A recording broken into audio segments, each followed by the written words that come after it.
All right, Daylan dudes, we are going. Gentlemen, we're amongst golf season right here. I know my golf game needs a lot of help. I definitely know dudes does. Oh, yeah, that's nice. Daylan, I want to thank you for coming in and taking the time and talking to some amateur golfers, because I know that you know how to help the average guy. And I'm definitely here to pick your brain, and I hope that you can shed some light on our listeners and me as well. So thank you for being here. Yeah, man. Thanks for having me. I'm excited to chat about what we do and tell some stories. So what do you consider yourself first, an entrepreneur or a golfer? Just be a little bit. You got to be a little bit closer. Maybe like pull it. Yeah, there you go. Honestly, I don't know. I don't really think about it like that, but I guess entrepreneur would be the the thought process.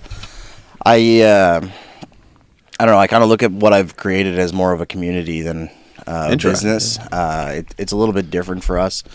All my staff are people who are part of my community. They kind of came to me. They hung out at the studio, and then they kind of just gained their roles like by just being there. So it's kind of cool. It's a different type of business. Nobody really applied for their job.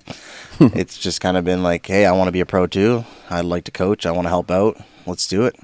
And the focus is really just kind of creating an environment for people to feel comfortable, take away the old school method of golf where everything is super strict and gentlemanlike. We aren't degenerates by any means. Like, we're very respectful on the course. We want to make sure everyone's enjoying themselves, but we're not your guys that need to be super quiet in a lesson, and we would like to have fun out there. How many years ago did it start? 3 years. Oh, yeah. We started in 2019. We started out not as a coaching business. We were really just a social media that went around basically meeting people, networking, creating opportunities, doing photography on courses, sharing content from like our golf game or just photos of the course. We had drone footage, everything. We went everywhere pretty much, just trying to gather as much golf stuff as we could. We were sharing people's posts. So if you were on the course and posted something, we were searching in the like searches on Instagram trying to find that stuff. Yeah. And we'd share your stuff and just be like, here's High Button at Penn Hills today, right? Like just sharing anybody doing anything in the golf community. It didn't matter how bad it was, how good it was. We shared it.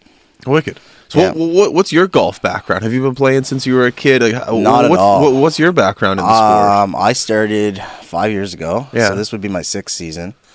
Buddy of mine that I worked with at the bank told me to come out with him. So I went out. We went out to Chester, and I had no idea what I was doing. I think I hit 8 tee shots off the first hole, and I could tell he was like, this is going to be a long day. So I just picked up and threw it up by the green with him, and the rest of the day went like that. It was a struggle, but I had a great time. I have a military background. I served in Afghanistan back in 2012. And after that, I struggled a lot, mental health. So kind of got back to school, went into finance, and then pretty much met golf through finance. Wow. And it was huge for my mental health. I found it was a big help to be able to just be out for 4 hours, no phone, no technology, no other people. The worst thing you have is an angry golfer slamming a golf club. So I thought I could handle that mentally, and kind of got addicted. Wow. Yeah. My old man was in Afghanistan around that time. Nice. Yeah, he had 2 tours over there. Nice. In the mental health aspect, I think of COVID automatically 2 years ago, where the only thing you could really do in this province was golf. Yeah. I know it saved me from that aspect of just being stuck in this place and be like, I got to get out and do something. And that's how it saved. I don't want to say saved me. I didn't go to war, but it definitely allowed me to be a little bit more, life's okay. You can hit a ball, you can get out in fresh air and be with your buddies. Like, it helped me in that sense. And I think it helps a lot of people. Yeah. For sure. Yeah, no, COVID boomed what we were doing. Like, it was kind of funny because when that first wave hit and everybody was scared, we really didn't have anything to back down from because we were just sharing things on social media at that point. We really didn't run coaching platforms necessarily. We had the pros like Brad Curran and Neil Ryan, Daryl Ladanius. They were all around the studio. But when that all hit, we pretty much just created games, got local pros, pros from away. We had some LPGA, got people, some European Tour people share some stuff with us to share on our page to basically help the community like practice from home. So we were just trying to keep golf up and going for people who were stuck in their houses. And honestly, it was fun. Like, we were selling these training aids that we'd ship to people for these like little putting games you can do from home, and we had this whole like Facebook Live group that we were doing to kind of compete with each other. It was pretty cool. We had people down in California joining in. It was a lot of fun. That's awesome. Yeah. To be able to have like a community of people that know how to golf or that are willing to learn how to golf must be the best thing, even if it is online. It's just every time we're out with the boys, we're just doing something. Having a group of people that want to golf or, like I said, learn how to golf, there's no one in the group that's, I guess, having a negative aspect towards the game. Everyone's willing to learn. It's just an interesting part of life that I learned about the game. It's cool. No one's really negative. Yeah, at any level too. Like, everyone can develop. Yeah. Like, there's always learning to do. I mean, I'm coaching the game and I'm learning all the time. Really? So yeah. Interesting. Well, you talk about the first time you ever golfed, and you said, eight shots off the first tee. I want to know that one shot that got you hooked. To be honest, it wasn't my shot. No? So Kyle Gilbert was the guy I was out with, and his buddy Ryan, and we were on the par 3. I think it was hole 8 at Chester. Is that over the water, that one, the par 4? No, it's a par 3. Chester. Not the one right on the water, but like it's elevated and you get the nice view of the Chester Basin, basically. Okay. Anyway, he chucked a dart. And I was like, I want to do that. As we all do. I was nowhere near doing that during the round. I might have hit one good shot and like it didn't work out. So it was a long day, and I didn't know what I was doing. I borrowed a set of clubs from my buddies, showed up at the course, had no golf balls in the bag. I assumed there would be some for some reason. So I get in the pro shop and I'm looking around, and the main shelf in front of the desk was the Pro V1s and TP5s, and I didn't know any better, so I was like, oh, fuck, golf balls are expensive. So I bought like 4 packages of them. I was like, man, what an expensive day. And I lost like every one of them. That makes it even more expensive, right? If you get out of there with some of them, it's not so bad. But yeah, no, I think I had 3 left at the end of the round, which was... They went on the first hole in the next round. So, but no, it was addicting. I got out with a few other buddies, went out to Avon and found out that they have like a cheap membership that you can play unlimited golf for our age group. So I was like, well, I'm going to get that next year. Mm-hmm. And the next year, I think I played 174 rounds. I was out pretty much every day. Really fell in love with the game and started trying to score a lot better. So yeah, 174 rounds. That's a lot of rounds. What do you think the most common mistake is, the people that you teach? What do you think it is with people? I would definitely say like ground force, like weight transfer. There's a lot of golfers have mistakes in their lower body, and basically, if we're on wheelchairs right now, basically like these computer chairs, but if you're trying to push yourself in a certain direction and you're not using the ground properly, the chair's not really going to move. Golfers tend to try and create their swing with their upper body. So if you tried to swing in a circle on a wheelchair with just your upper body, you're not really going to rotate. But if you use the ground, you're going to spin with lots of power, and you'll have more consistency behind it. I find a lot of golfers basically just throw their hands at the ball, try and deliver it. The feet don't move, the weight doesn't move. And if it does move, the timing's really bad. So we basically begin...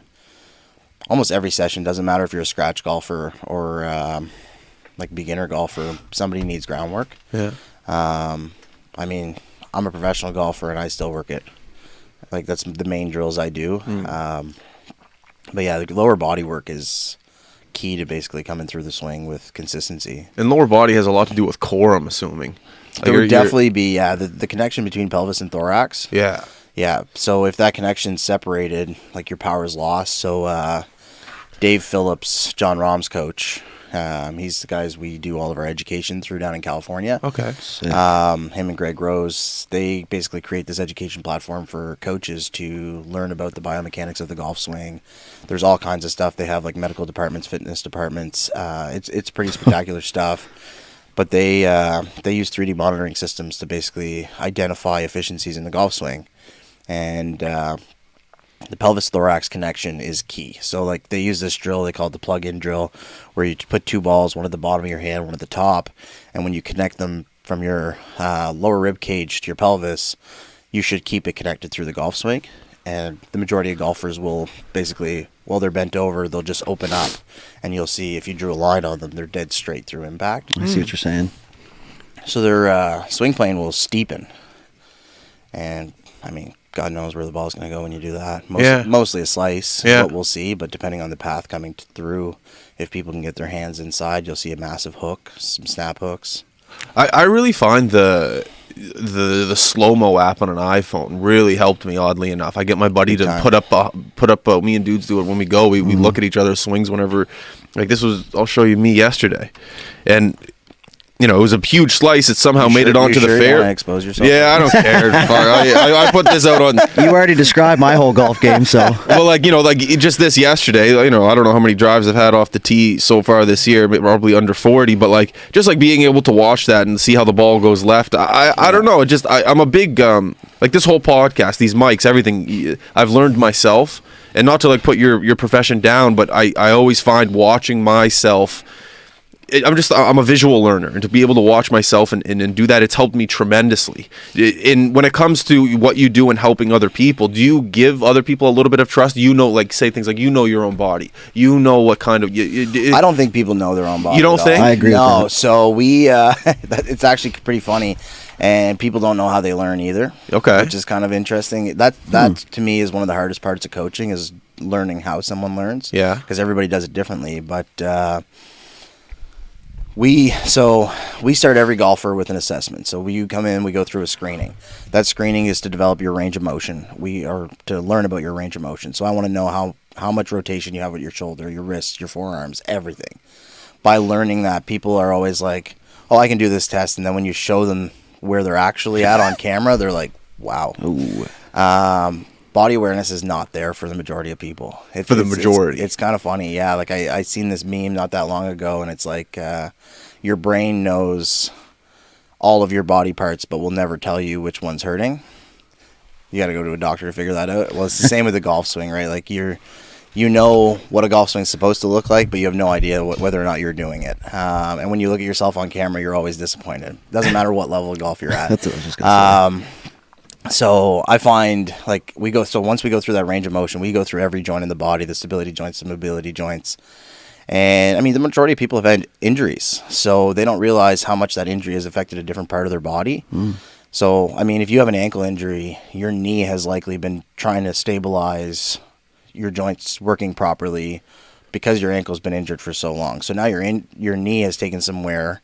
So we have a chiropractor we use on staff. So Dr. Andrew Martin, we basically refer to him. Any injuries or any issues that might arise that creating a mobility problem that can't be fixed in the gym with Alex, I send to Dr. Martin, and he'll basically give me the go or the no if that's not going to move, and we'll develop the swing around it or with the new changes. Cool. So sorry, you go ahead. Yeah, it's pretty cool. And so after the mobility assessment, we go into motor learning. So we want to learn the visualization, like your eye dominance, your depth perception, your ability to see things near or close, everything. We get into your motor skills with these little blocks that we use that basically help you see shapes. It helps us understand whether or not you can see contours on the course, how your motor learning is going to process things. Then we go into your footwear testing. So we'll actually check your foot, like your shoe size, your ankle mobility, so I can find out whether or not you're in the right shoe.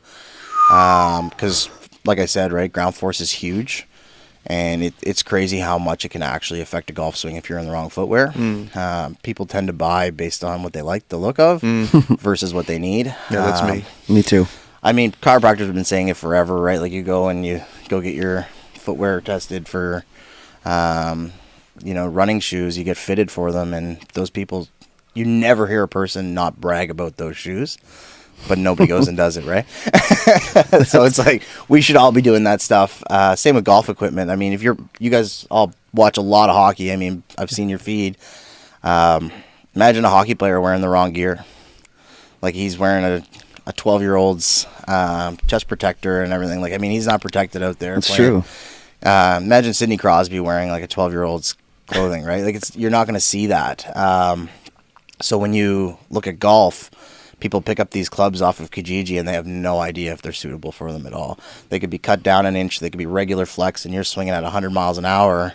Yeah, that shaft's not performing. It's just sending the ball left when you think it's your swing. You're wondering what I'm doing, and the club can't deliver through it. So we see a lot of those errors. So we go through the equipment after that, and then we do a swing analysis. So we have the golfer just kind of hit some balls, get the feeling of it indoors, because everybody goes through a weird phase indoors where they can't hit a ball for the first couple of swings. Yeah, whenever I go up, I feel like I'm going to hit the roof. Yeah, everyone's always like a little claustrophobic, so we always give you like 20 swings, just feel it out, feel the room, and then I'll set up the cameras while they're doing that. On the cameras, I'll bring them up on the projector and show them everything going on in their swing. I show them the good habits, the bad habits, the things I want to keep, the things I want to move, how I want to move them. It's a shit ton of information up front. A lot of golfers are sitting there going, yeah, because they don't even understand what we're saying half the time. But it's more for I want you to hear it once, so that when we get into your session, when I repeat the part we're fixing, you are kind of familiar, and we're already starting to get breakthroughs into your mind, so that the learning is kind of there.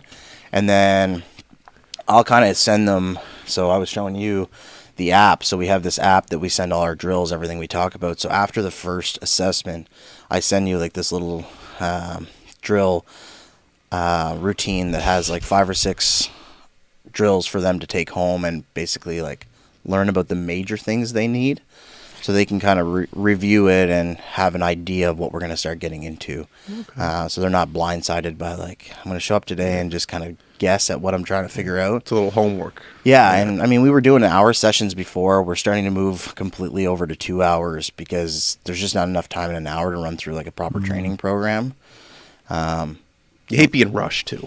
I mean, you don't especially in golf. Especially in golf. That's it. Like, some people are slow too. Like, you get a person in an hour that gets 30 shots off because they're nervous over every shot. So like, their setup, the routine is very slow. Mm-hmm. So an hour kills that. You know what I mean? So if I can get 2 hours out of it after the warm up and everything, I can kind of identify how slow they're going and start kind of maybe making new rules to the things. I'm going to put a timer on. I want the shot off in 40 seconds. Yeah. Start pressuring them to move through their game a little bit quicker. And then I take people on the course afterwards too.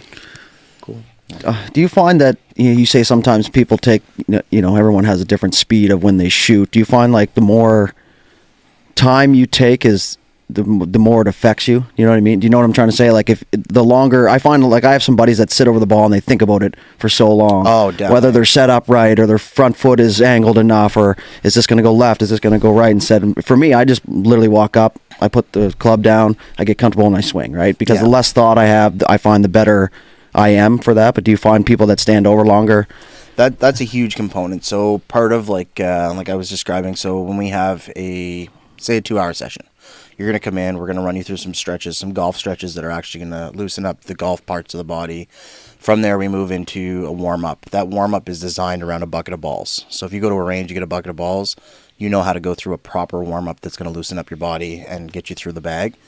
After that, we go on to some drills. So we'll run you through 4 or 5, maybe even 7. Like, it depends how the session is going. I'll run you through a good amount of drills. Afterwards, I bring you onto this on-course training. So I'll put you in situations on the course, and we got to basically use the drills we just did to try and bring that out in your game. And then for the final bit of the session, we spend about 3 holes on the course. And at that point, this is ball contact focus only. I want you to forget about every drill we just did. Whatever translated, translates. Okay. After you practice, you go out and you hit 1,000 balls a week for the next 6 weeks. A lot of that is starting to come into your swing. Mm-hmm. So you'll notice after 6 weeks it's there. It's not going to be there in a 1 hour session. It's not going to be there in a 2 hour sessions. Golfers are super unrealistic in their expectations for that. Yep. So like if you're sitting there on the course, exactly what you're describing, like overthinking over the ball, you're going to miss hit more frequently than ever, unless the habits are really the only thing that's keeping you from hitting or like to hit the ball. Like beginner golfers, I find, need those swing thoughts because they can't hit a ball otherwise, especially if you didn't play any other sports. Yeah, that was my next thing. Hockey players and baseball players always have good coordination, so they'll make contact early, but their contact is spraying. You know how like a basketball player before they hit a I still got coffee left. You know how a basketball player, before they hit a free throw, they have a little routine, 1, 2, shoot. Do you believe that process should be the same thing as a golfer on the second shot on a par 4 when they're 150 out? Same routine, one little practice swing. Well, how do you? I think a routine's key. I think every golfer should have a strict routine of what they go through. You'll notice that people, when they get out with their buddies and stuff, they'll start skipping the routine. But if you're a tournament player, you'll notice like almost every tournament player puts together a good routine. They'll, it's super helpful to make sure that your checkpoints are met, but you can also stay out of your, like. What does a checkpoint mean? So like, say we'll use Justin Thomas for an example. You'll notice how in his setup he'll bring his hands back and kind of match his shaft parallel to the ground, and he's checking his club face. That's him just kind of confirming the takeaway is going to feel nice and easy, and that sets him up for a perfect plane and transition, right? So he'll just bring his hands back, come back to setup. You'll also see like Matt Wolff, for an example. Everyone talks about how weird his swing is. Yeah. I mean, his swing from transition down is the same as any other golfer. I'm going to get my pitching wedge right there in my club, just right there to the left. Yeah, right there you go. Yeah, it should be there. Keep going. Yeah, so Matt Wolff, in his takeaway, basically, he sets into impact position. Yeah. So I'm sure there's more detail than what I'm about to break down to you, but for him, that's a checkpoint for him to help get that feeling. Yeah. So basically Justin Thomas will come back, he checks the club face, brings it back down. And normally, like, you'll pick up on it if you're a coach anyway. Mm-hmm. He's trying to set his wrist into like a nice flat position. From what I see anyway, he's feeling that the club's in the right place. His takeaway's on plane, and then he'll come back down to his checkpoint. You get those people that do the waggle as well, feeling the weight of the club head. That's like super key for a golfer. Titleist, my guy. Look at this. That's only one club. He knew you liked Titleist, so he got one. I'm a big Titleist guy. Is that why you said the pitching wedge? Yeah. No, Titleist is key, man. They're best clubs in the game, in my opinion. Yeah, I got a Scotty. I got a 3-wood on a Titleist. I got to update my driver potentially, but yeah. But yeah, I love the Titleist brand as well. But here's the to rebuttal kind of my question. Let's say I do somewhat get a good routine on 2 great shots. I have 2 great shots. I did that same routine. Then it's that 3rd, 4th, 5th shot that aren't as good, and I'm like, that routine that I just did is terrible. I'm almost in my head a little bit too much. Yeah, going 100%. into these shots. I mean, people talk about consistency. If you have the consistency of the routine, it's going to start developing the consistency to the strikes as well. Okay. So if you start questioning the things that you're doing repeatably, that's probably not the right things to question. There's likely, maybe one foot's above the other. You didn't choke down enough to come through the ball. A lot of people don't even pay attention to the slope they're on. So it's very rare that you have a perfectly flat lie. So your ball could be half an inch above the ground and it feels like it's flat, and you don't choke up that 1/4 of an inch to make up for it, and then you hit it fat. Well, you didn't analyze the situation. The routine's not going to necessarily cause a problem there, and if your routine involves analyzing the situation, then you solved another problem, right? Yeah. Like for myself, I'm kind of a weird golfer. When I go out there, I talk to myself a ton over the shots. Sometimes people hear me. I don't even realize that I'm doing it out loud, but I'll walk up to a shot, and like as I'm approaching, I'm kind of going through like wind direction, looking at my lie, and I'm talking to myself like ball above my feet. I'll go over in my head, what are my options for a ball above my feet to keep a ball straight with the wind? Do I want to ride the wind? Do I want to play it against the wind? Am I in a fly or lie? Is the grass like set up for me to basically create more compression and the ball is going to launch out of there? So I go over that whole process. Like you're being your own caddy. I'm basically being my own caddy, and if I have a caddy, I talk them through it, and I kind of let them bring in some opinions too. It's funny, like Ken, like I like to take my juniors out for caddies. Okay. So last year I was at Kenwo and I had Lee Terrio on the bag. Shout out to Lee. Lee's a little beauty, man, little gamer. Love that. I was having a great round. I'm even par coming through into 17. Oh, that's my dream. Oh my god. Yeah, I'll never get there. I sent the ball left onto 18, and when you send it that way, there's like a little brook, and you're just like, yep, that's going to be a drop because you know it's going into the brook. I got lucky. It bounced over onto the other fairway, and when I got over there, Lee's like, what are we going to do? And I was like, I don't know, man. I'm having a good round. The shots are working out. Let's try a rope hook. And he's like, no, you're not going to do this now. And he's like, just play it to the 150. Don't do this. And we're going over the lie, whether or not I can pull it off. Ball's above my feet, which will normally help a rope hook come out. And, I mean, shout out to Brad Curran on this, too. Like, Brad's the one who taught me a lot of shaping.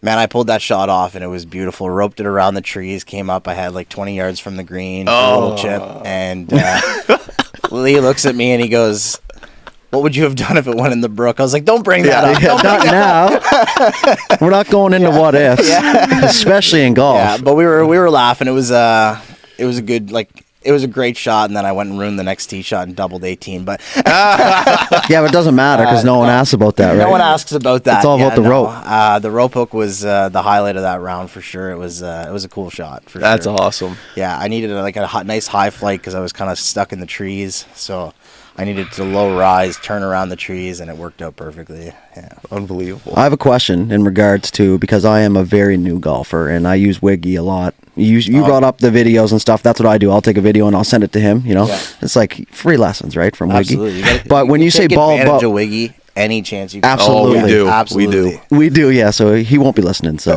ball above the feet. This is I feel like I know what you're talking about. Obviously, it's just up above the normal flat plane. Yeah. And you said choke up on the club. Potentially, like that's one of your options. I mean, if you choke up, because is that just to come down through more because it's? Well, it's. I mean, if you're sitting with the ball above your feet, right? Yeah. So, let's say your club is so long, and you're on a flat lie. Yep. Your club's going to meet perfectly. But then the ball's above your feet, your club is now long. If you don't choke up, you're just going to hit the ground first. And a bunch of it. Yeah, so, okay. I mean, there's options. You can move your ball position. You can adjust your stance so that you'll deliver through the ball properly. Choking up is an option, taking a different club and de-lofting it, like changing your dynamic loft, so you're going to actually angle the club lower or higher depending on what you're trying to pull off. Okay. There's a lot of different options, and then, I mean, the lie itself, so like, are you in a little bit of a hole, or are you deep down? You want to take that into account for a lot of it. I feel like there's just so many things to take into account. So much. This is what I find, like, when you get down to a lower level of golf, this is really the stuff that you're learning now versus your swing. I mean, everybody needs to keep putting in swing work to maintain the consistency. That's what I was saying yesterday to Jasper. It's just, you got to swing. May and April is a tough month for me. Tough month for everybody. Even pro golfers, beginner golfers, like, we go from a winter season of hitting on perfect flat lies in simulators with no grass, no bad lie whatsoever, and then you go outside and you're in ball above your feet, 1 foot higher than the other. Everything's different. Wind, everything's different. No one plays sim golf with wind. No.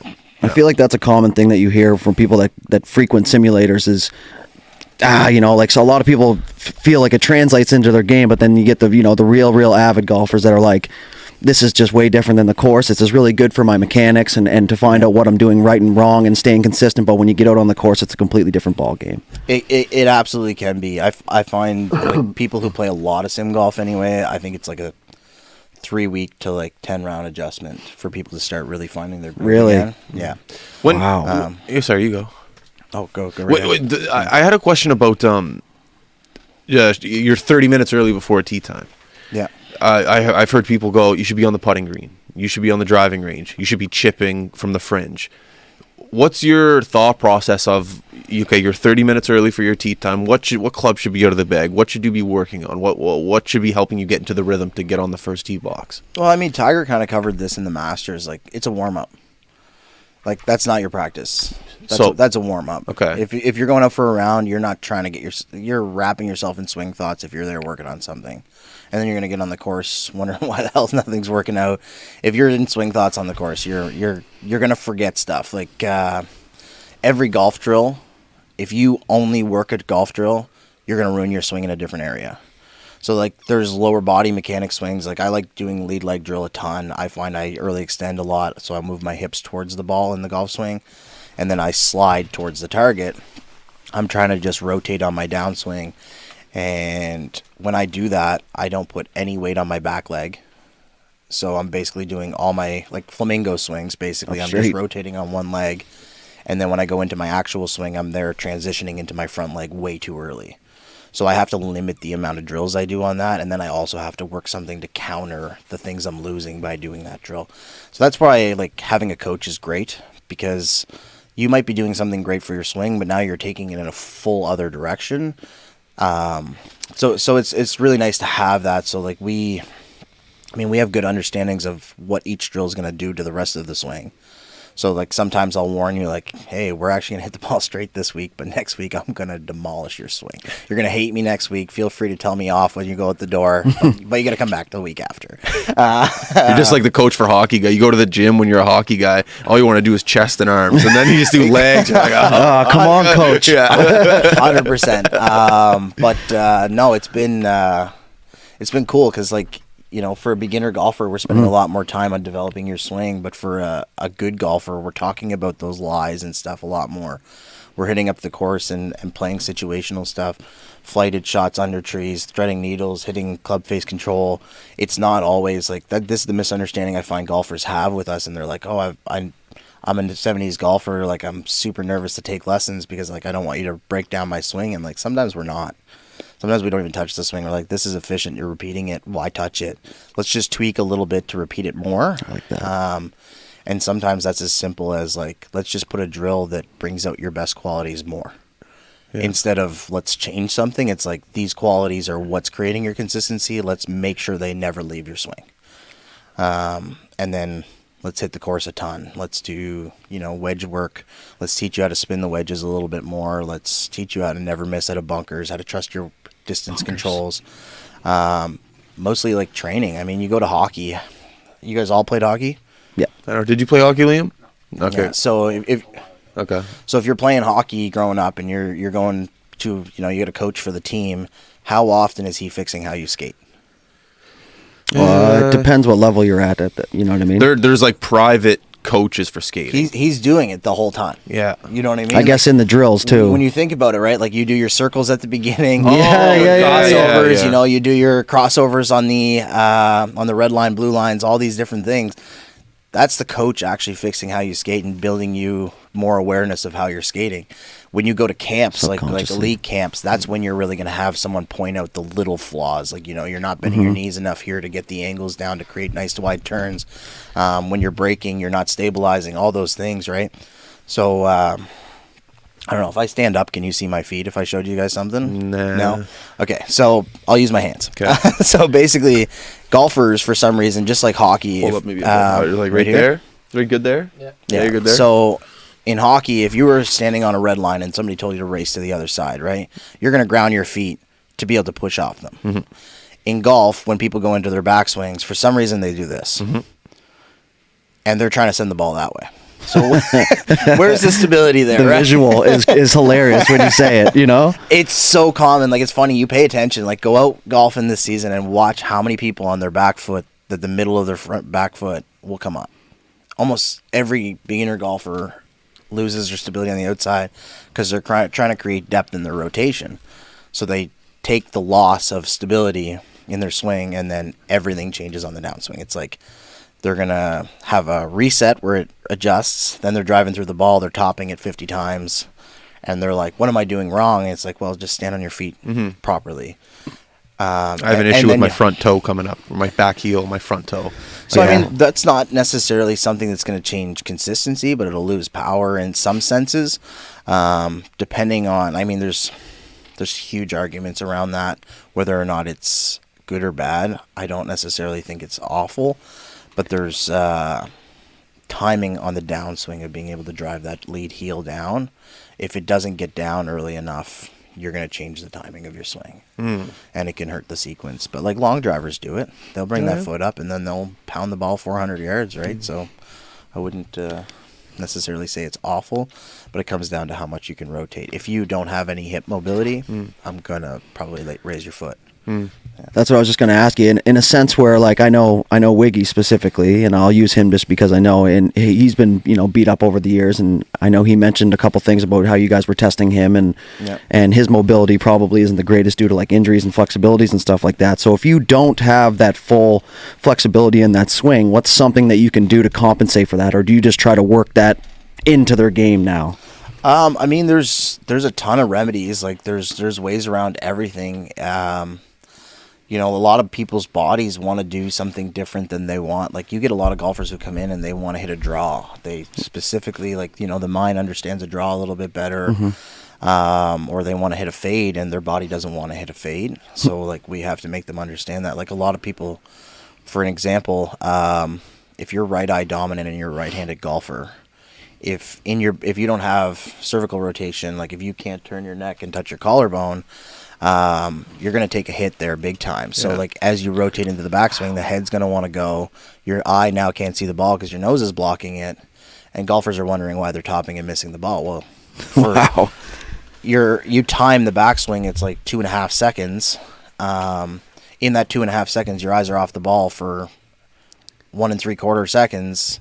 How are you supposed to make That's contact? too much, though, right? You're moving a golf club 100 miles an hour, and you have a fraction of a second to get your eye on the ball. How are you supposed to hit that? Even in baseball, you got that full second to see the ball coming down to you. You don't get that in golf if you move your head. Yeah, it's true. I never thought of it like that. So golfers do that, and like we see it all the time. I see a lot of golfers, but if you open them up, now this guy just hit nothing but draws, and you're going to open him up, which is going to set up for a fade more. Even if he moves his head back, he can see the ball. Yeah. And now he's hitting fades with no stress and never missing the ball. Yeah. I see. So if you open up the front foot, like as a lefty, if you were losing sight there, you open up a bit. Now Is when this you guy come trying back, to get free lessons? No, 100%. I am just so bad, and I'm trying to like paint a picture for the average beginner golfer, right? Because a lot of this stuff it might as well be in Japanese for some of it, right? Just the terminology. A lot of it is. So chirp me. I mean, in my opinion, there's. I don't know. I think there's probably 3 key components that golfers need to start striking the ball better. I think the lower body movement is key. There's like more advanced levels of lower body movement, but if you can get like a more general weight transfer and understanding of early extension, golfers will tend to strike the ball better right away. Okay. Like people who never played sports will come in and they want to try because their husbands or somebody brought them into the game.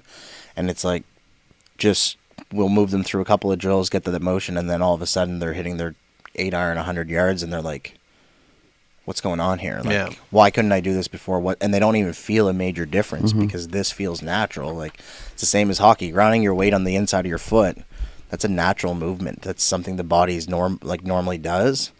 When you get into advanced movements like shallowing and stuff, those aren't movements your body wants. I mean, we're all sitting here. Every one of our shoulders are like this. Yeah. Our shoulders are permanently basically in what we call internal rotation. So the flying elbow, like you want in baseball, but in golf, we want an external elbow. When are you ever doing anything like this in your life? Very rarely. That's a super uncomfortable movement for the body. So when you start teaching shallowing and getting people in those positions, people struggle. That's where the big struggle of advanced golf gets, is moving from over the top to a shallow. Yeah.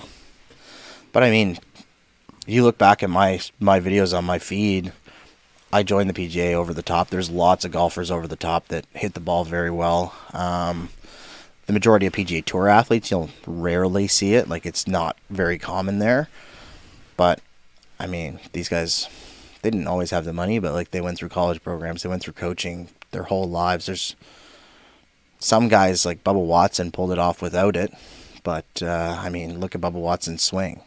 It's so unique, yeah. Right? Like, this guy is just naturally talented with a crazy good understanding of the game, and he figured out a way. He figured out a way to be one of the best golfers of all time. There's always going to be exceptions. Of course. When it comes to the generic or like general public, you're looking for efficiencies versus similarities. So you're talking about that range of motion. We teach around it for the most part. There's nobody, like, I've had one person ever have a full screening where they passed every mobility and stability test. Outside of that, like, there's always 5 or 6 fails. Not fails, but like areas for improvement. And it's going to affect the golf swing. So we're constantly working around something, and we will never touch a swing or give advice until we've seen that screening, so that we can understand really truly what's going on with it. I like that. So you're giving advice with actual, analytics and true facts of exactly. what your body's capable of. And no standalone test is going to give you dead on facts, but the majority of the tests kind of work in with each other. And I mean, for an example, you have a golfer who has S posture, so a little curve in the bottom of their spine towards their butt. They might set up to the golf ball and have a perfect neutral back. But where their natural tendency or natural posture is S posture, that S posture is likely to come out in the swing. Mm-hmm. So when you get a golf coach who looks at a golfer and sees, they got great setup, good posture, and then he goes into the backswing and they're wondering why their spine's arching. Well, their body's natural makeup is to arch. Yeah. So this is what feels comfortable. So trying to change that is a pelvic movement. No drills are going to fix that. So you got to send them to the gym. Someone like Alex, our personal trainer, he runs all of our golf fitness programs. He understands this stuff, and he's a guru in it. I had so many limitations. I'm still working my way down to fixing all my limitations, but my body has changed significantly in mobility and stability and understanding it just from basically him running me through the movements. And they're long lasting. So his programs he won't sell a short program because we don't believe in it. That basically it's a waste of time. Yeah. If you're going to diet for 6 weeks, are you really going to lose the long term, or gain long term? Not a chance. No, it's gonna come back. If you build a program that's going to, help golfers see the value and it's going to change long-term effects, enough time that, metabolisms are going to change. The body's going to actually have long-term gains that don't just change overnight. It stays with golfers a lot longer, and ideally you want to keep it up.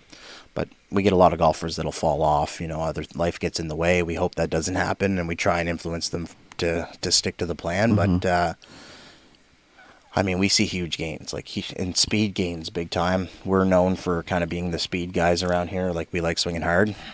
We're constantly doing speed sessions in the studio, trying to break higher numbers like DeChambeau. You look at the statistics, there's strokes gained in distance. Yeah. So we take that as an advantage. So we're constantly trying to swing harder so that our natural speeds, so when we hit the course, we're not just swinging out of our shoes. It's when I swing my stock swing, it's now 3 or 4 miles an hour faster than it was last year. Awesome. Yeah.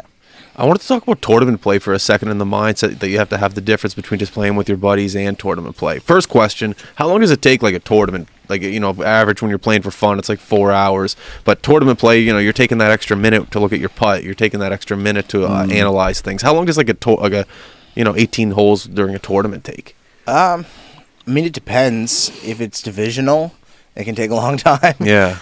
Because then you get your beginners who are really struggling with that aspect, or the high handicappers. But for the most part, I've seen in tournaments people get called on slow play around here. Oh yeah. Really?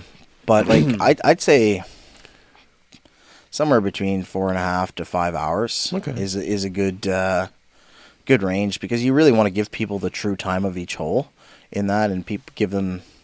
No one's really angry if you're, when it's your turn, if you're going through your process. But if it's your turn and you're not paying attention, that can be pretty brutal.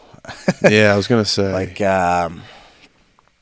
Not to pick on him, but a guy I played with when we played Mackenzie Tour in PEI last year. I'm waiting in the bunker for my shot. I'm ready to hit, and I wanted to hit because I was in the zone on the shot, and it's not my turn, and I'm looking at the other guy, and he's just smoking a cigar, talking to his caddy, and I'm like, "You're gonna hit your shot." And Corey, one of the pros that work for me, he was caddying for me, and he's like, "Man, this is brutal," and I was like, "I just want to hit." And he's like, "You should just hit." And I was like, "Well, I don't want to. I want to do that and be that guy." We only had a few holes left, and the guy's been pretty nice through the whole round. He was really friendly, but I'm sitting there so irritated because I'm focused, and then I hit a bad shot. Because afterwards, but that's my fault for not staying in my mental zone and focusing on him. but that can be brutal. Like it can definitely affect golfers when you're watching other people be slow. Well, when I ever just have a bad shot playing with my buddies, I always, for some reason, not always, but every now and then I translate, what if I just missed that shot during a tournament? I'd be 10 times more upset. If it makes you feel better, I topped my first shot on the PGA Tour Canada. That makes me feel, I feel great. Like it's not a thing I love bragging about, because it's not a brag whatsoever. It's really it was awful. I felt like an absolute idiot, but I mean, it happens. Like I didn't play well in that event at all. I had a good tournament season going for me that year up until that event. And I mean, that one rattled me. I think I went in with way too high of expectations of myself, and it beat me up. Do you think your mental strength has improved? Do you think that you're more mentally tougher now than you were before you first started playing golf? I think so. I mean, the good thing about me playing golf was, like I said, it was a mental health fix for me. So when I'm on the golf course, I'm not very angry at all. Like I don't really, you won't see me frustrated on a golf course. Nice.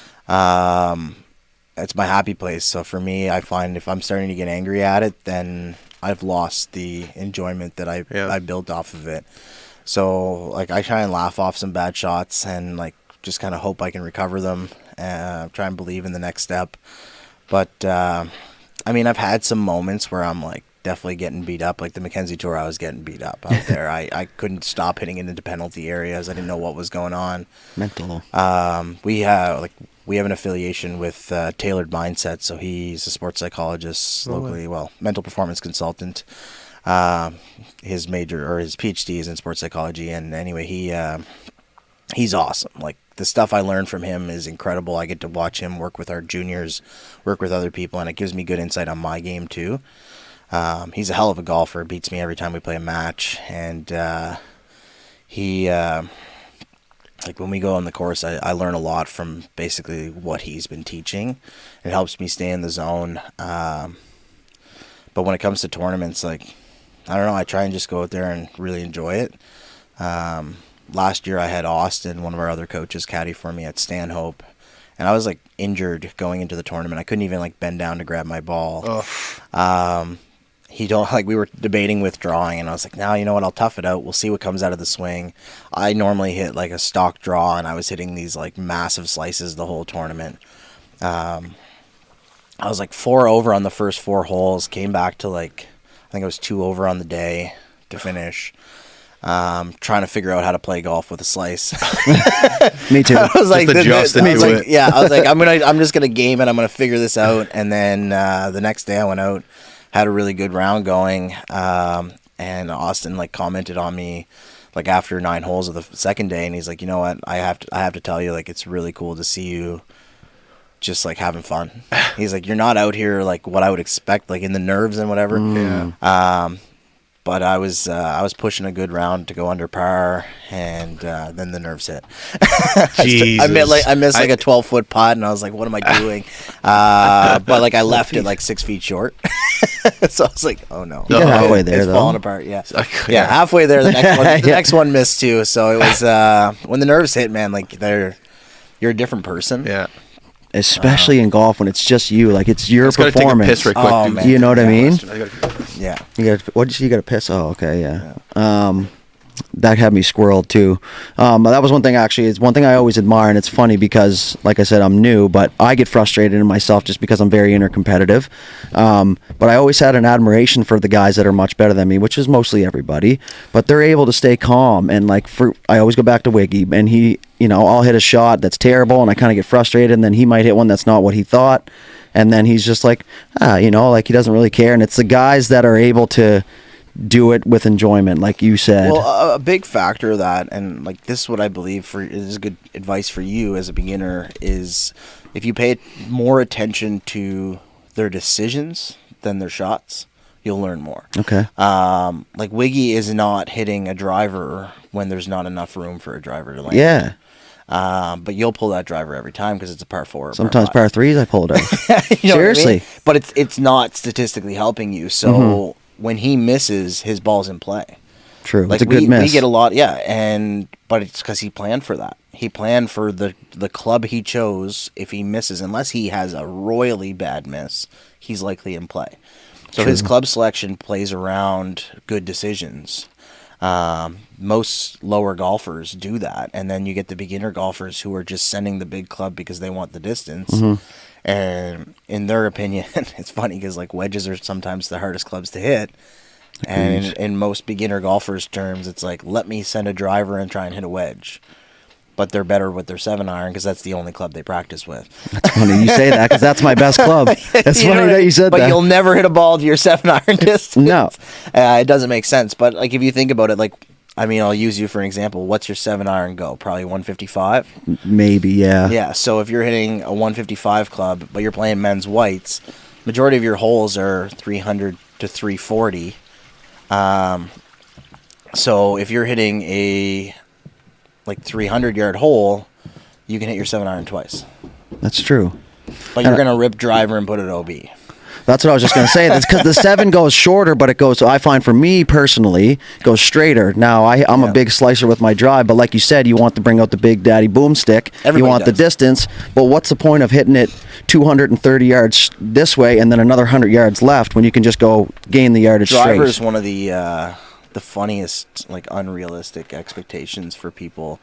When we teach in the studio, like, I'll get people who come in and they're like, man, I can't hit a driver for the life of me. And then I'll get them to hit their driver, and, you know, they got a 30-yard dispersion. And I'm like, PGA Tour average is 60-yard dispersion, and you just hit 10 balls inside 30 yards, and you're complaining? I'm like, I don't understand the problem. Obviously, there's still swing mechanics. Like, as a coach, you'll find those, but that's your job. You know, if you're playing hockey, how often do you hear somebody go, I'm going to work on shooting because I miss the net all the time? Never really. Never. Yeah. But I mean, for a hockey stick to hit a net is not crazy hard, right? No. Especially not given the distances you'd shoot from. Yeah. That's true. How many times do you miss passes? But then you don't go work on your passes. It's just like instinctual. Your coach is making you work on that stuff, but you don't. In your head, you're not going, I need to go work on my passes all day. No, but as a golfer, you're like, I need to fix my driver. It doesn't go in play. Like, they always do those decisions, and it's like, yes, you need to fix all those components, but you're not actually paying attention to when you should be pulling the driver. Yeah. You're not pulling it at the right times. You're not making the right decisions that are going to set you up for that kind of success. Course management. I want to know just like about your day. Like today, beautiful day. What is it? May 3rd, sunny. You got the golf swag on right now. Like, what does a typical day look like for you? Depends on the year. Okay. Time of year, I mean. Yeah. Winter time, I normally got the alarm set for like 4:45. Get up. I go down to the studio, turn on the heat. First things first. I'll normally hit a couple of shots while I'm just, like, after I set up the TrackMan, I'll hit a couple of wedge shots just to make sure it's working properly, like everything's set up good. And then my first client will normally walk through the door at 5. Yeah. And I'll be in there till 9 p.m. Wow. And you're smiling the whole time. I mean, it's... How can you not be happy? You're just watching golf all day. I got the Masters or whatever on certain weekends on the TV. If it's Monday to Wednesday, I'm just watching recaps of golf on the TV. But I'm basically helping people get better at a game. Yeah. I'm playing a game all day, every day, so it's kind of fun. That's a good way to put it. It's nice, and like, I mean, we just took on 2 new coaches this year, so like they're starting to build up their clientele. They're getting super busy now. But over the winter, like, there was a lot of free time in the second bay we have. So, like, you know, Wiggy and guys like that would come over and play sim golf in the bay next to us. We have kind of an open door policy for members. So, like, if you want to come hang out, come hang out. Love that. If you want to sit in and watch another lesson, as long as the client's okay with it, like, come on in. And then if the other bay's open, use it. It's free practice for you. We'll charge if you book it, but if it's not booked and that bay's just open and you're in, just come in, play some good sim golf. A lot of the guys will come in, hang out. We kind of have a little unwritten rule that we never really stated, but it's like, bring coffees. Now we know. Yeah. If you're coming to hang out, bring coffees at least. So the guys sometimes, you know, they'll come in with food, bring sushi and stuff like that. It's awesome. That's a fair rule. And then. I mean, you build some good relationships. You see some of the same guys every week, just coming to hang out, get some extra practice in. which is awesome. You build some good relationships, and then come summer. So like now, I started yesterday my new transition. So this week I'm setting up the range at Penn Hills, doing some organization to kind of have my coaches move back and forth from the studio to Penn Hills. So I kind of have 2.5 days of the week I'm in the studio, 2.5 days I'm at the course. Yeah. So like today, for an example, outside of doing this, I would get up, head to the course. I normally, as we get earlier in the season, it'll open up earlier, but right now I think the tee times start at 9, so I'm there normally like 7:30, 8 o'clock. I'll just kind of sit on the balcony, watch the Eagles over Penn Hills, which is kind of awesome. The best. Sometimes Sherry's in there, and I'll get a breakfast early or something, and basically just chat with Tanner in the pro shop, head over to the range, warm up, and then hit the course with normally 3 or 4 of my clients. I'll either play with 3 or I just walk with 4. This guy, and, I don't even. You live the life. It's awesome, man. But so like my Mondays are like that anyway. So Monday I'll get up, I'll go there, I'll walk the course with 4 players, kind of basically let them ask any questions. We keep up with pace of play, run them through opportunities of learning. I bring one club with me in case I need to show them something. What club? Normally I'll take an 8-iron. Okay. That was a great question. No. Yeah. Great question. And yeah, just basically move them through the round, try and like teach them the different parts of the game, give them different opinions or like options to look at. I always pick on my beginner golfers, so I'll use Dan as an example. Dan's been a great client of mine, and Austin's so he started coaching with Austin, and I train with him a lot now. He's actually out with me today, but he last year, beginner golfer like yourself. Yeah. Now he's striping the ball, but he always wanted to pull his 5-wood out of the rough, and I'm like,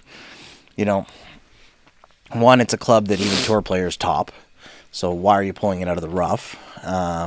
So we're on hole 2 at Penn Hills, and he's got a terrible lie. He thinks it's a good lie. So I made a bet with him. I was like, look, man, if you pull off that shot, I'll do anything. Like, whatever you want, I'll do. But I was like, if you don't, you got to call me daddy after this. So that's the pressure. He's like, I'm going to pull it off. I'm like, no stress. And of course, he tops it. What up, Daddy? We get to the next hole, and he goes, I'm sorry, Papa. It's like, that's fine. That'll work. Yeah, I was like, Papa will work. So now the joke is basically we call each other Papa when we make bets and lose. That's awesome. I like that. And now you feel the pressure, too, right? Because you don't want to call. But, I mean, Dan's playing some wicked golf. It's awesome to watch him. I mean, just on the simulator alone, he started moving his scores down to, like, low 80s. So, huge gains. But I mean, he works at it, right? Like, those are the golfers that show a lot of commitment, so we give them a lot of extra commitment on the side, right? That's awesome. Yeah. Or how much time are we at? An hour right now. Okay, one more question, dudes. You might have one too. What's one goal you're trying to work on right now to improve this summer? So, as personally, a player, just you, just like what's one thing you're trying to work on to get better? Honestly, boundaries. Okay. As a coach, like, I mean, you heard my schedule. I get up at 5 and then I work till 9. I'm really trying to set a schedule that I can have more time for my family and more time for my own practice. So I'm trying to really stick to my like firm schedule, but I'm really bad at it. Like, I feel guilty if I can't get a client in. Mm-hmm. So like, try and do it all. If somebody messages me and they're like, any availability, it's really hard for me to say no. Yeah. When there's not. So I'll be like, yeah, why don't you come at 8? Why don't you come at 7? And then I'm working my way back to those 5 a.m.s all the time. So those ones are really tough. But I'm trying to work on that. And then also, I mean, being a coach on the course. So like, boundaries are a big one. It's a wide area. But when I'm on the course playing my own game and working on my own game, but a client's on the tee time, I'm still kind of focused on them. And I gotta set that boundary to focus on me. It's a great answer. Mm-hmm. Yeah, so boundaries are a big one. Simon and I work on that a lot for myself.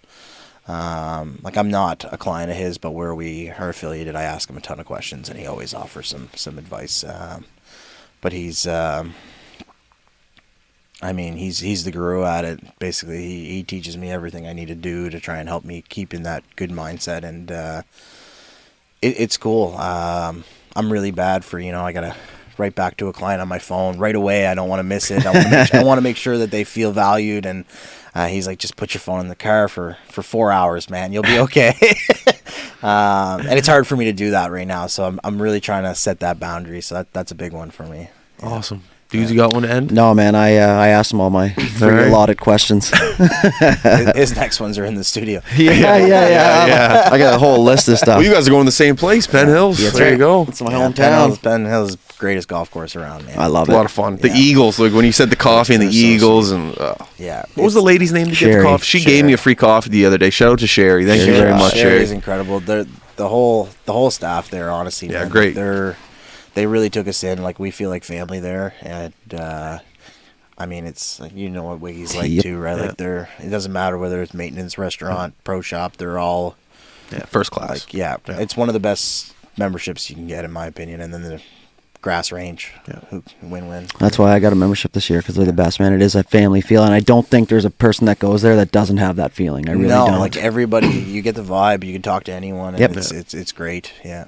All right, gentlemen, thank you very much for being here. It was a great time. We hope to see you out on the greens, the fairways, the maybe not the bunkers, but we'll see you out there, and hopefully we can get a couple rounds in together. We'll pick your brain a bit more. Come to the studio. Yeah, go definitely. Through the screening too, Yeah. and if you guys want to bring the cameras, I'll pick you apart. Love Oh it. God. Do you want to plug your social media and stuff for Hole9? Yeah, so I mean, at Hole9Golf or myself at McNamara PGA. If you guys want to have a look on Instagram, that's where most of our stuff's at. And I mean, on my feed, I share a lot of different content with my clients, some stuff on myself, and then on Hole9Golf, we kind of share the business process. So yeah. Awesome. All right, everyone listening, thank you very much for tuning in. Tuesday, have fun, work hard, hit the greens, have fun, work hard. Like I just said, we're out. Peace. Any